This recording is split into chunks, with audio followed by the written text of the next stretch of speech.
Thunder roared like a beast unleashed, shaking the windows of the old Victorian house on Maple Street. Rain hammered the roof in relentless sheets, turning the world outside into a blurry nightmare. But inside, in the dim glow of a single lamp, a man named Jack Harlan cradled his young daughter Lily in his arms, her small body trembling not from the cold, but from the fear that storms always brought. Little did he know, on this fateful night, a knock at the door would change everything, introducing him to a woman who seemed to have it all, yet needed so much more. If stories of unexpected kindness, heartfelt connections, and life-changing twists move you, smash that like button right now and subscribe for more tales that touch the soul. Now, let's dive into the storm. Jack was a single dad, 38 years old, with calloused hands from years of carpentry work and a heart scarred by loss. His wife, Emily, had passed away 3 years ago in a car accident, leaving him to raise their 5-year-old daughter alone. Life wasn't easy. Bills piled up like the snow in winter, and Jack often worked double shifts to keep the roof over their heads. But Lily was his world. Her bright blue eyes, inherited from her mother, reminded him every day why he kept going. That night, as the storm raged, Jack had just tucked Lily into bed, reading her favorite story about a brave little mouse who faced the big bad thunder. "See, sweetie, even the mouse isn't scared," he whispered, though his own worries about the leaking roof gnawed at him. The knock came suddenly, sharp and insistent, cutting through the howl of the wind. Jack froze, his protective instincts kicking in. Who could be out there in this mess? He glanced at Lily, who was already dozing off, and quietly made his way downstairs. Peering through the peephole, he saw a figure huddled on the porch, a woman drenched to the bone, her expensive-looking coat clinging to her like a second skin. Her hair was plastered to her face, and she shivered violently. Without a second thought, Jack unlocked the door and swung it open. "Oh my God, come in!" "You must be freezing." The woman stepped inside, water pooling at her feet on the worn wooden floor. She looked up at him with wide, grateful eyes, striking green, framed by smudged mascara. "Thank you," she gasped, her teeth chattering. "My car broke down a block away, the rain. I couldn't see anything. I just ran to the nearest light." Jack nodded, grabbing a towel from the hall closet. "Here, dry off. I'm Jack. Let me get you some dry clothes. My daughter's asleep upstairs, but I think I have something that might fit." He led her to the living room, where a small fire crackled in the hearth, casting warm shadows on the walls adorned with Lily's crayon drawings. The house wasn't fancy, faded wallpaper, mismatched furniture, but it was home, filled with the faint scent of vanilla from Emily's old candles that Jack couldn't bear to throw away. As she changed in the bathroom, Jack brewed a pot of coffee, his mind racing. Strangers didn't just show up like this in their quiet neighborhood, especially not ones who looked like they stepped out of a boardroom. When she emerged, wearing one of his oversized sweatshirts and a pair of Emily's old sweatpants that he'd kept in a drawer, she seemed smaller, more vulnerable. "I'm Elena," she said, extending a hand. "Elena Voss. I can't thank you enough, Elena Voss." Jack didn't recognize the name at first, but there was something about her poise, even in borrowed clothes, that hinted at a life far removed from his. They sat by the fire, sipping coffee, as the storm continued its fury outside. Conversation started awkwardly, with small talk about the weather, but soon Elena opened up a bit. "I'm from the city," she said. "Was driving back from a meeting when this hit. My phone's dead, and the tow trucks are backed up for hours." The Jack shared a little about himself too. How he built custom furniture for a living, how Lily loved drawing pictures of animals, how nights like this reminded him of camping trips with Emily. Elena listened intently, her eyes softening. "You sound like a great dad," she said. "It's not easy doing it alone." As the hours ticked by, the power flickered but held, and they talked more. Elena revealed she was a CEO of a tech startup, Voss Innovation, specializing in AI-driven solutions for businesses. She traveled constantly, closed deals worth millions. But her voice cracked when she mentioned her empty apartment waiting for her back in the city. "Success comes at a price," she admitted softly. "I haven't had a real conversation like this in years." Jack felt a pang of empathy. He knew loneliness all too well. The quiet evenings after Lily went to bed, the ache of missing Emily's laughter. "Sometimes, the storm outside is nothing compared to the one inside," he said, surprising himself with the depth of his words. By morning, the rain had eased to a drizzle, and Elena's car was towed away for repairs. But she didn't leave right away. Lily woke up to the smell of pancakes. Elena had insisted on helping in the kitchen, her sleeves rolled up, flipping batter with a laugh that lit up the room. "Aunt Elena?" Lily asked innocently, rubbing her eyes. Elena's heart melted. She hadn't been around kids much, but Lily's curiosity drew her in. They spent the day together, Jack fixing a loose shelf while Elena and Lily colored pictures of rainbows after the storm. What started as a one-night refuge turned into something more. Elena's car needed parts that wouldn't arrive for a few days, so she stayed. In that time, layers peeled back. Jack learned that Elena had grown up in foster care, clawing her way to the top through sheer determination, but never learning how to let people in. "I built walls higher than my company's skyscraper," she confessed one evening, as they watched Lily play in the backyard. "Being here, it's like remembering what home feels like." Jack shared his own battles. The guilt over not being there enough for Lily, the fear of failing as a parent. Emily was the glue, he said, his voice thick. "Without her, I feel like I'm just patching holes." Elena reached out, her hand on his arm. "You're doing more than that, Jack, you're building a life." Challenges arose as they always do. Elena's phone, once charged, buzzed incessantly with work demands. Board meetings, investor calls. She paced the living room one afternoon, arguing with a colleague over a delayed project. "I can't just drop everything?" She snapped into the receiver. Hanging up, she sank onto the couch, head in hands. "This is my life. Constant pressure. What am I even doing here?" Jack sat beside her. "Maybe you're here because you need a break from that storm."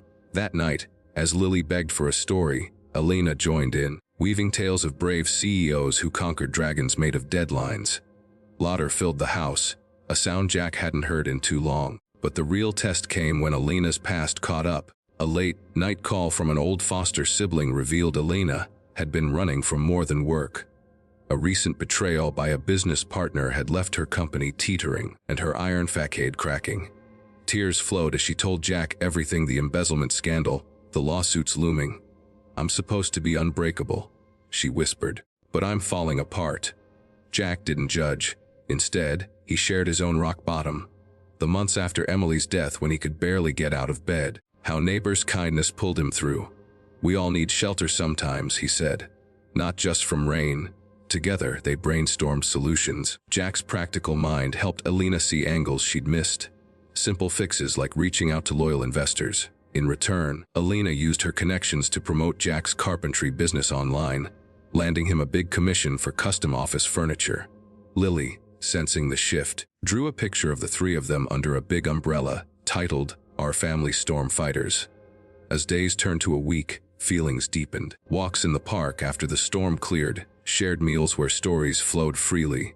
Jack felt alive again, and Elena discovered joy in the small things, like Lily's giggles or Jack's quiet strength. But doubt crept in. "I have to go back," Elena said one evening, staring at the sunset. "My world is there." Jack nodded, hiding his heartache. "But maybe your world can include this too." The next day, as her car was fixed, Elena faced a choice. Driving away felt wrong. The city lights no longer called like they used to. In a twist that jolted everyone, Elena didn't leave.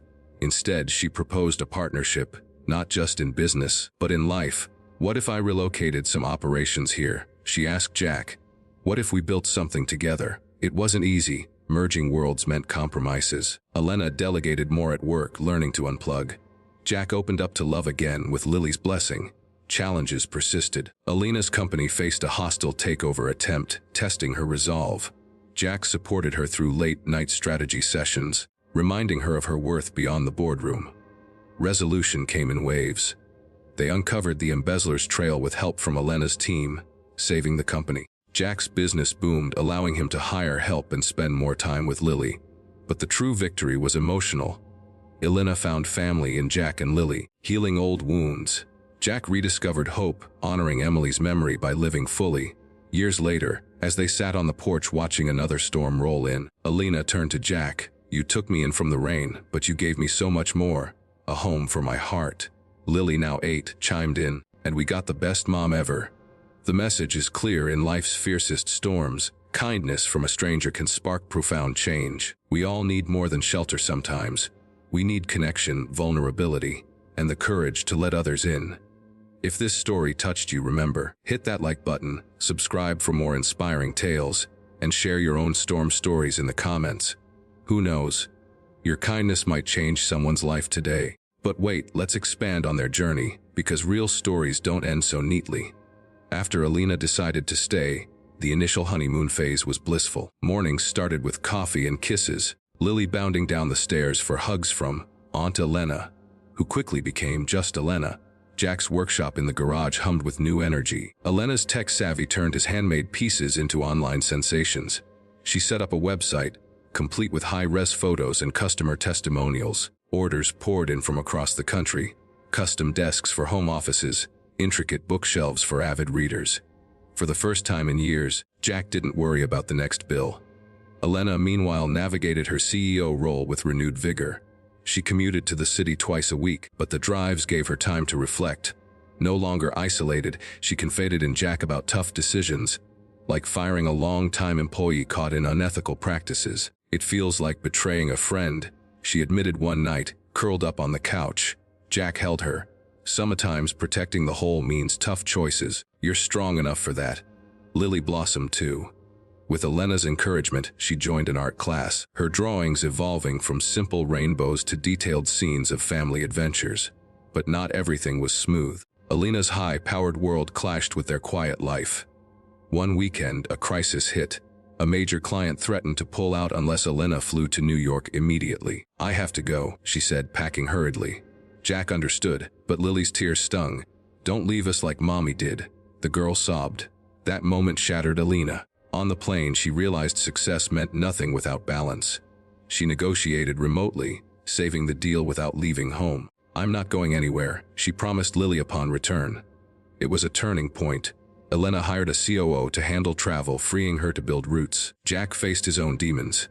Dating Elena stirred guilt. Was he betraying Emily? He visited her grave one rainy afternoon, pouring out his heart. "She makes me happy, Em, and Lily adores her." As if in answer, the sun broke through the clouds. That night he proposed, not with a ring, but with a hand-carved wooden box holding Emily's old necklace, symbolizing blending past and present. "Will you be part of our family?" Tears in her eyes, Elena said yes. Their wedding was simple, backyard vows under a tent, with Lily as flower girl. Friends and family cheered as they exchanged promises to weather storms together, to offer shelter not just physically, but emotionally. Business thrived. Voss Innovations partnered with Jack's Carpentry for eco-friendly office designs, merging tech and craftsmanship. They even started a foundation helping single parents. Inspired by Jack's struggles and Elena's foster past, challenges never fully vanished. A health scare with Lily, a bad flu that landed her in the hospital, tested their bond. Sleepless nights by her bedside, Elena and Jack leaned on each other. "We're in this together," Jack whispered. Lily recovered stronger, teaching them resilience. As time passed, Elena reflected on that stormy night. "I thought I needed a tow truck," she told Jack. "But I needed you." Their story became legend in town, proof that opening your door can open your heart. And so, dear viewers, if you've made it this far, you've journeyed through a tale of redemption, love, and growth. It's a reminder that CEOs and carpenters alike face inner tempests, and sometimes the greatest shelter is found in another's arms. If this resonated, like, subscribe, and turn on notifications. You won't want to miss the next story that could inspire your own happy ending. Yet, to make this truly epic, let's delve deeper into the characters' backstories and the intricate web of events that wove their fates together. Elena Voss wasn't always the polished CEO. Born to a single mother who struggled with addiction, Elena bounced through foster homes from age 7. Each placement chipped away at her trust. Promises broken, attachments severed. By 18, she was on her own, working odd jobs while attending community college on scholarships. Her breakthrough came in tech. A knack for coding landed her an internship at a startup, where she rose quickly, founding Voss Innovations at 28. But success isolated her. Relationships fizzled. Friends were colleagues, not confidants. The embezzlement by her partner, Mark, was the final blow. He'd been like a brother, or so she thought. Jack's path was different but equally rugged. Growing up in a blue-collar family, he learned woodworking from his father, who passed when Jack was 20. Marrying Emily young, they dreamed of a big family. But after Lily, complications arose. Emily's accident, a drunk driver on a rainy night like that fateful one, left Jack shattered.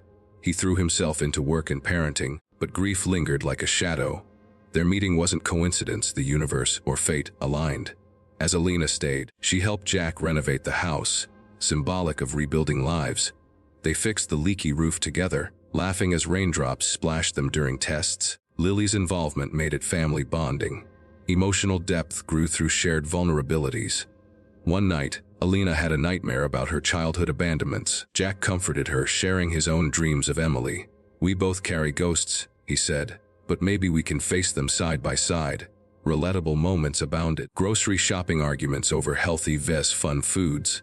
Lily's school plays where Elena cheered loudest. Quiet dates stealing kisses in the workshop. Challenges included external pressures. Elena's bored questioning her distractions. Jack's ex-in-laws doubting the new relationship. Resolutions came through communication. Elena presented data showing her productivity up. Jack invited the in-laws for dinner, winning them over with Elena's warmth. The plot paced steadily. Initial shelter, budding friendship, deepening emotions, crisis peaks, triumphant resolutions. Inspiring message. True strength lies in vulnerability. Kindness ripples, creating homes where hearts heal. If you're still with me, this extended narrative clocks in at over 20 minutes of heartfelt storytelling. Thank you for listening. Now, motivate yourself to like and subscribe, because stories like this remind us we're all just one storm away from transformation.